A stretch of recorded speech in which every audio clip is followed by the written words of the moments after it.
সিলভারের প্যানের উপর কাচের টুকরো বসিয়ে সোলার প্যানেল জেনারেটর তৈরি করে পুরো বিশ্বকে তাক লাগিয়ে দিয়েছে ১৬ বছর বয়সী ইন্দোনেশিয়ান যুবক সায়ন। শুধু তাই নয়, আপনি জানলে অবাক হবেন, প্রাতিষ্ঠানিক কোনো শিক্ষাগত যোগ্যতাই নেই এই যুবকের। কিন্তু কথায় আছে, আপনার ভেতরে প্রতিভা ও সৃজনশীলতা থাকলে আলাদাভাবে কোনো যোগ্যতার প্রয়োজন পড়বে না। আর তারই প্রমাণ দিল এই ইন্দোনেশিয়ান যুবক সায়ন। তাই সায়নের এই বিস্ময়কর আবিষ্কারটি মনোযোগ সহকারে দেখুন। আশা করি ভিডিওর প্রতিটা অংশে নতুন কিছু শিখতে পারবেন। প্রিয় দর্শক, প্রথমেই প্যানের মিরর তৈরি করার জন্য সায়ন নিয়ে আসলো একটি বড় সড়ো কাচের মিরর।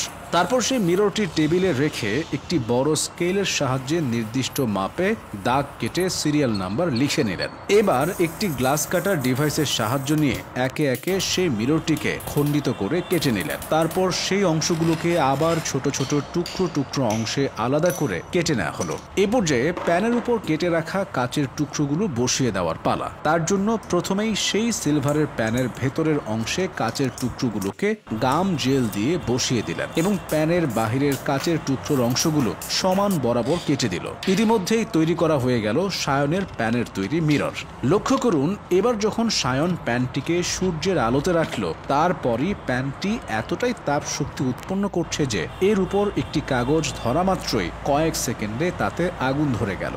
এবার সায়ন প্রথম পর্বের কাজ শেষ করে দ্বিতীয় পর্বে পোটন সোলার জেনারেটর তৈরির কাজ শুরু করতে লেগে পড়ল। প্রথমে সে একটি টেলিভিশন এনে স্বয়ংক্রিয় স্ক্রু ড্রাইভারের সাহায্যে স্ক্রু খুলে তার ভেতরে থাকা টিউবটিকে আলাদা করে নিলেন। তারপর সেই টিউবটিকে প্রথমে মাটিতে রেখে নির্দিষ্ট দূরত্ব থেকে ইট দিয়ে ফাটিয়ে নিলেন। এবার টিউবের অগ্রভাগে থাকা প্রোটন জেনারেটরটি বের করে এর উপরের কাচের আবরণটি একটি হাতুড়ি দিয়ে ভেঙে নিল সে। তারপর দেখতে পাচ্ছেন, একটি ইনক্যান্ডেসেন্ট বাল্ব নিয়ে এর অগ্রভাগের অংশটুকু তুলে ফেলে কাচের অংশটুকু কেটে নিলেন। কেটে রাখা বাল্বের অগ্রভাগে প্রোটন জেনারেটরটি ঢুকিয়ে স্টিকি গাম লাগিয়ে দিলেন এবং তৈরি হয়ে গেল প্রোটন সোলার জেনারেটর। এবার এই প্রোটন সোলার জেনারেটরের সাথে একটি মোটর সংযোগ দিয়ে এর উপর টর্চ লাইট আলো ফেলার পর দেখুন এর ম্যাজিক।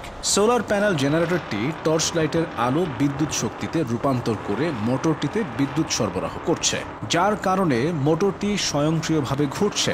এরপর সায়ন সোলার প্যানেল জেনারেটরটির অগ্রভাগে একটি প্লাস্টিকের পিভিসি পাইপ লাগিয়ে নিলেন। ব্যাস, তৈরি হয়ে গেল সায়নের সিলভারের প্যানের সোলার জেনারেটর। এবার সে তার তৈরি করা সোলার জেনারেটরটিকে নিয়ে আসলো একটি খোলা মাঠে। দেখতে পাচ্ছেন প্রিয় দর্শক, সোলার স্ট্যান্ডের উপরে প্রথমে প্রোটন সোলার জেনারেটরটি ফিটিং করে সাথে একে একে মোটর আর পাখার সংযোগ দিয়ে দিল সায়ন। তারপর প্যানের তৈরি মিররটি স্ট্যান্ডে রাখতেই দেখুন পাখাটি কত সুন্দর করে ঘুরছে আর মোটর দিয়ে পানি পাম্প হচ্ছে। মাত্র ১৬ বছরের একজন যুবক সায়নের আবিষ্কারটি আমার কাছে অত্যন্ত সৃজনশীল এবং ইনফরমেটিভ মনে হয়েছে, তাই আপনাদের সাথে শেয়ার করলাম। আপনাদের কাছে ভিডিওটি যদি একটু ভালো লেগে থাকে তাহলে পরিবার, বন্ধু, নিকটস্থদের মধ্যে ছড়িয়ে দিন আর আপনার সন্তানকে সায়নের মতো সৃজনশীল হওয়ার জন্য অনুপ্রাণিত হওয়ার সুযোগ করে দিন।